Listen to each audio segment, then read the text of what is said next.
This is John Paul Rai. I'm coming to you from Tokyo, Japan. I want to get into this article here called Meghan Markle's former Suits co-star Wendell Pierce rips insignificant TV sit-down.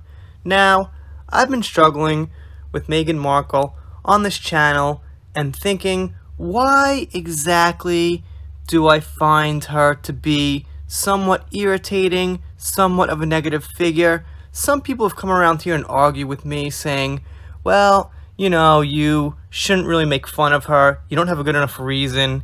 And when I saw this guy come out, I figured it out today. It's not easy to put your finger right away on Meghan Markle like it is Amber Heard, but when you look at her position in the world, her privilege, and I use that word with care because I think it gets thrown around too much today, but she does have this privilege, and what she does with that privilege is, well, mostly complaining and playing the victim.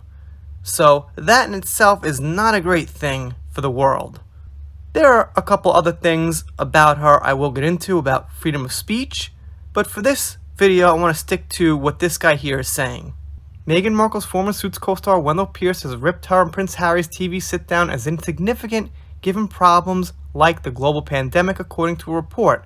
Now, they had 90 minutes with Oprah, and I didn't see the whole thing, unfortunately. I just didn't have time or interest, but reading all these reports, all these opinions, it's pretty safe to say they didn't really get into anything very valuable. It was a lot about them, they want privacy, they're the victims, and that is a problem for people with such big platforms who can influence the world.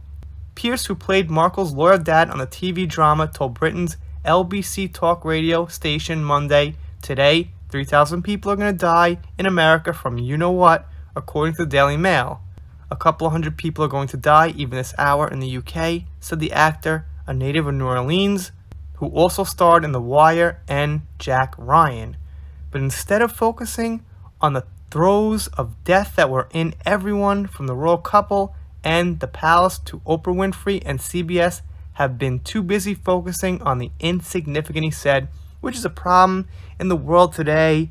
People's feelings getting hurt, people talking about all these issues that really are not important and skipping out on the big ones.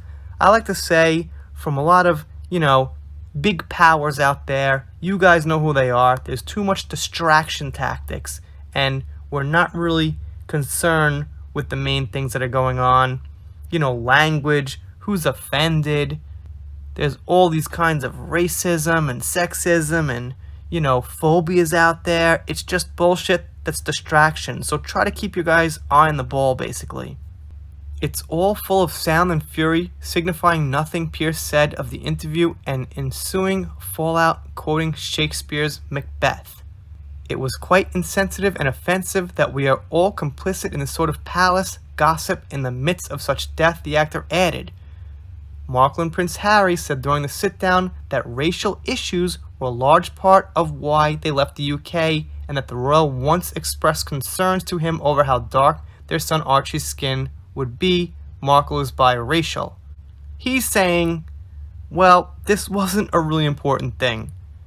Pierce told the station that he and Markle never really talked in depth about race. They were co-stars, and she never really brought it up. So why the fuck is she bringing it up on Oprah for millions of viewers and playing the victim about it for millions of people when it really wasn't such an issue in her personal life? We didn't have long discussions about it besides what was in the script and what was happening in our personal lives, the actor said. So yeah, that's another thing. There was a poll out there basically about racism in the United States, and the poll said, how bad is the issue? And most of the people said it's a very bad issue. Then the next question was, how has it affected you in your personal life? And most people said it hasn't. It's real. Racism exists. It's a horrible thing. But I think it's more of a small problem than this overall blanket problem that surrounds everything. Like I said, it's serious. And when it happens, it should be taken seriously and people should be punished.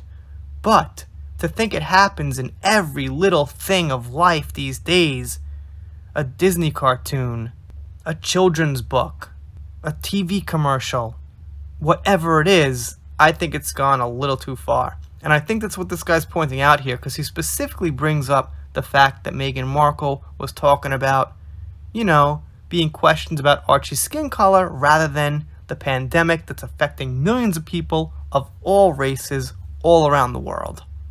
You guys let me know what you think down below.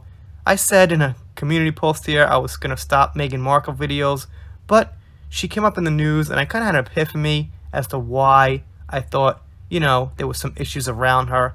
I'm going to get into it a little bit more.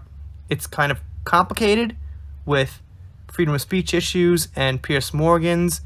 And I first thought, when it happened with Piers, I was like, yeah, he, did something distasteful. But when you look at what he said and you think about it and you see what Meghan Markle did, because she actually reported him to this company like the FCC, who kind of limits free speech, well, it's not looking so good on her side.